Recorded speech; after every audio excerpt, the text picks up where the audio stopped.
मैं आपको सुनाने जा रहा हूं अपनी मंडली के सदस्य जमशेद कमर सिद्दीकी की लिखी कहानी थोड़े से अजनबी। यात्रीगण कृपया ध्यान दें। गाड़ी संख्या 1901 देहरादून एक्सप्रेस प्लेटफॉर्म नंबर 3 से चलने को तैयार है। हम आपकी सुखद यात्रा की कामना करते हैं। धन्यवाद। इस अनाउंसमेंट के कुछ देर बाद ही गाजियाबाद रेलवे स्टेशन के प्लेटफॉर्म नंबर 3 पर खड़ी देहरादून एक्सप्रेस एक झटके के साथ धीरे धीरे रेंगने लगी। खिसकती हुई ट्रेन के दरवाजों पर अब भी लोग चढ़ रहे थे और अंदर बैठे लोग खिड़की से पीछे छूटते प्लेटफॉर्म की हलचल देख रहे थे। इसी ट्रेन के डब्बे D2 में खिड़की से सटकर बैठी श्रेया भी पीछे खिसकते हुए मंजर को गौर से देख रही थी। वो खिड़की से सर टिकाए पीछे खिसकते प्लेटफॉर्म में खुद को देख रही थी। शायद वहां सैकड़ों लोग थे, भीड़ थी, शोर था, लेकिन फिर भी कितना गहरा सन्नाटा था, कितना अकेलापन। वो जगह कितनी उदास थी, उसका कोई था भी कहां। हर चेहरा या तो कहीं से आ रहा था या कहीं जाना चाहता था। ट्रेन आउटर पे आ गई थी। ट्रेन ने अभी रफ्तार नहीं पकड़ी थी। श्रेया अभी भी बाहर नजर गड़ाए हुए थी। हालांकि बाहर ऐसा कुछ देखने लायक नहीं था, लेकिन फिर भी देख रही थी। शायद इसलिए क्योंकि वो अपनी सीट के ठीक सामने बैठे अमृत से नजर नहीं मिलाना चाहती थी। वो अमृत जिससे 2 रोज पहले उसकी शादी हुई थी। ये बैग आपका है क्या? प्लीज इसे साइड कर लेंगे क्या? अमृत के बगल में बैठी एक बॉयकट बालों वाली महिला ने कहा तो अमृत हड़बड़ाते हुए ओ यस श्योर कहते हुए बैग को सीट के और अंदर धकेलने लगा।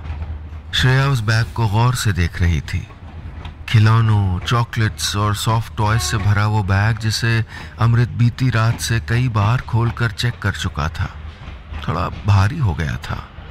बैग खिसकाते हुए अमृत ने शायद उम्मीद की थी कि श्रेया झुककर उसकी मदद करेगी, लेकिन न जाने क्यों श्रेया को उस बैग से घबराहट हो रही थी।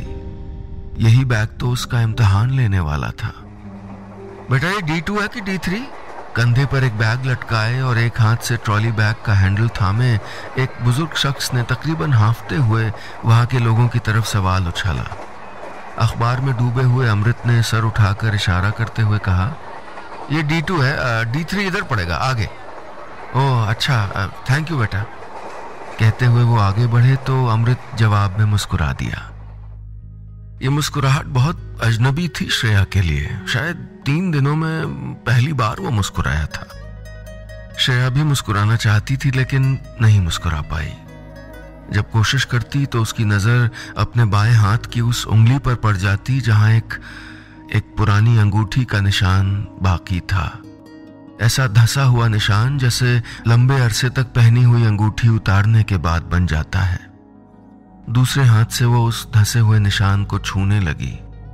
बाहर मकानों, दुकानों, खेतों की शक्ल में वक्त पीछे भाग रहा था और श्रेया आगे बढ़ी जा रही थी। हाँ जी, टिकट दिखाइए।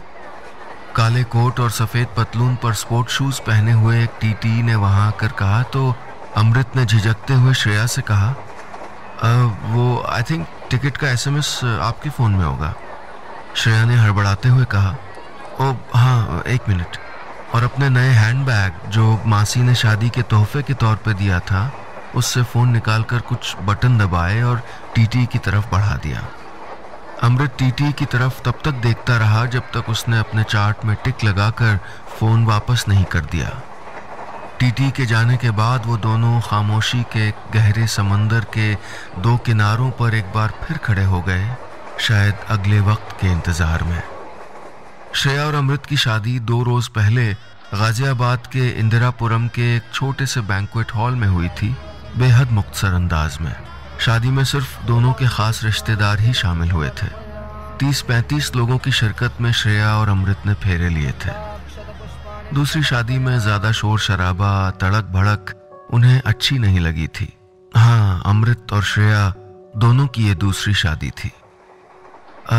वो वाटर बॉटल आई थिंक, बुदबुदाते हुए अमृत इधर उधर देखने लगा तो उसे याद आया कि बॉटल उसकी सीट के नीचे रखे ट्रॉली बैग के साइड में रखी है। वो झुककर उसे निकालने लगा। इस बार श्रेया उसकी मदद के लिए झुकी कि तभी दोनों का सर हल्का सा टकरा गया। ओह सॉरी, अमृत ने बॉटल हाथ में पकड़े हुए नजरें चुराते हुए कहा, लेकिन इस छोटी सी बात से श्रेया को गुजरे हुए वक्त की यादों में एक गुजरा हुआ चेहरा याद आ गया। 35 साल की श्रेया की पहली शादी क्षितिज राजपूत से हुई थी। दोनों एक दूसरे को कॉलेज के दिनों से जानते थे। बाद में क्षितिज ने आर्मी ज्वाइन कर ली थी और उसकी पोस्टिंग राजस्थान के बाड़मेर इलाके में इंडो पाक बॉर्डर पर हो गई थी। श्रेया के घर वालों को क्षितिज का रिश्ता पसंद नहीं था।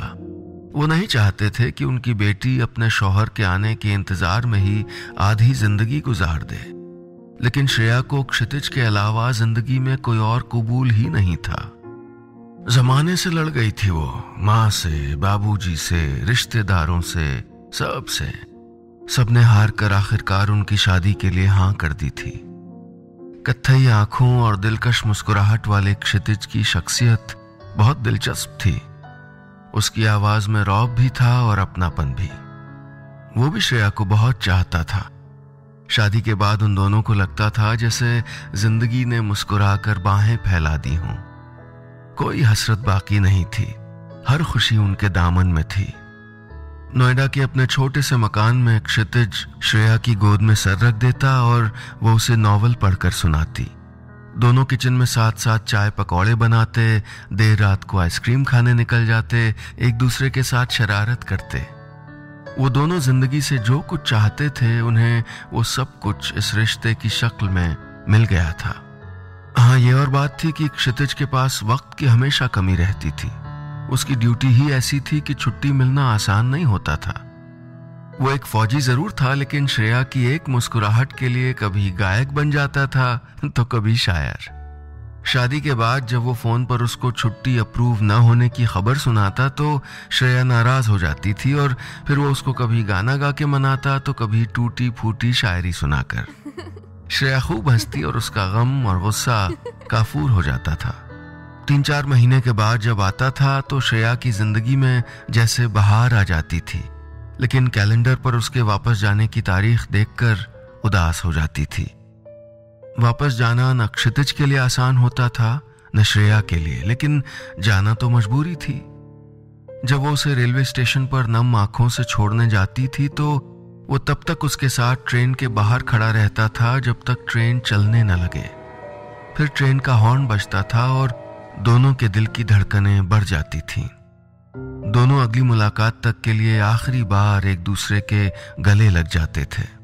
क्षितिज की एक आदत थी, प्लेटफॉर्म पर वापसी के वक्त वो श्रेया का चेहरा अपने दोनों हाथों से पकड़कर अपने चेहरे के करीब लाता और फिर उसके माथे से अपना माथा आहिस्ता से टकराता था। कौन जानता था कि ट्रेन के दरवाजे से मुस्कुराकर हाथ हिलाता हुआ क्षितिज तिरंगे में लिपटे हुए ताबूत में वापस आएगा, शहीद बनकर। ट्रेन में अमृत के सर टकरा जाने से श्रेया के मन में क्षितिज की याद ताजा हो आई थी। वो याद उसकी आंखों से आहिस्ता आहिस्ता रिसने लगी थी। इसे वो अपनी साड़ी के पल्लू से छुपाने की कोशिश कर रही थी। ट्रेन मुजफ्फरनगर से गुजर रही थी।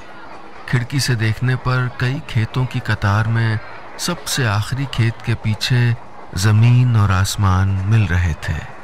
श्रेया नम आंखों से अपनी उंगली की उस खाली जगह को देख रही थी जहां एक खालीपन दिख रहा था, उस पुरानी अंगूठी का निशान जो उतारी जा चुकी थी। चाय पियोगी? अमृत ने श्रेया से पूछा तो श्रेया ने जल्दी से अपना हाथ यूं छुपा लिया जैसे उसकी चोरी पकड़ ली गई हो। फिर हड़बड़ा के बोली, नहीं मैं चाय नहीं पीती। अमृत ने पास से गुजरते हुए चाय वाले से एक चाय ली और चाय पीते हुए बाहर का नजारा देखने लगा। अमृत की उम्र यही कोई 37-38 साल की होगी, हालांकि उसके बाल जल्दी सफेद होना शुरू हो गए थे। कानों के पास कलमों से सफेदी झांकने लगी थी और दाएं तरफ की आंख के ऊपर एक चोट का निशान भी था। अमृत के डैडी ने शादी से पहले की बातचीत में बताया था कि यह निशान उसी कार एक्सीडेंट का है जिसमें 2 साल पहले अमृत ने अपनी पत्नी को खो दिया था। वो और उनका 6 साल का बच्चा शोभित जख्मी हो गए थे, जिनको किसी तरह बचा लिया गया था। शोभित अब देहरादून के एक बोर्डिंग स्कूल में पढ़ता था। ट्रेन का ये सफर शोभित की उसकी नई मां से पहली मुलाकात के लिए ही किया जा रहा था। हालांकि सच बात तो यह है कि श्रेया और अमृत दोनों ही शादी के लिए तैयार नहीं थे, लेकिन इस बार परिवार के दबाव के आगे उनको झुकना पड़ा था और इस शादी के लिए हाँ कहना पड़ा था। वो एक नए रिश्ते में बंध जरूर गए थे, लेकिन शायद अपने अपने पुराने रिश्तों से पूरी तरह आजाद नहीं हो पाए थे। दोस्तों, ये था इस कहानी का पहला हिस्सा, थोड़े से अजनबी पार्ट 1। इसे लिखा है मेरी मंडली के सदस्य जमशेद कमर सिद्दीकी ने। उम्मीद है आपको कहानी पसंद आ रही होगी। क्या होगा जब श्रेया 8 साल के शोभित से मिलेगी, और क्या शोभित उसे देखकर खुश होगा? क्या श्रेया अपने पिछले रिश्ते से आजाद हो पाएगी? ये जानने के लिए सुनिएगा इस कहानी का दूसरा हिस्सा, थोड़े से अजनबी पार्ट 2।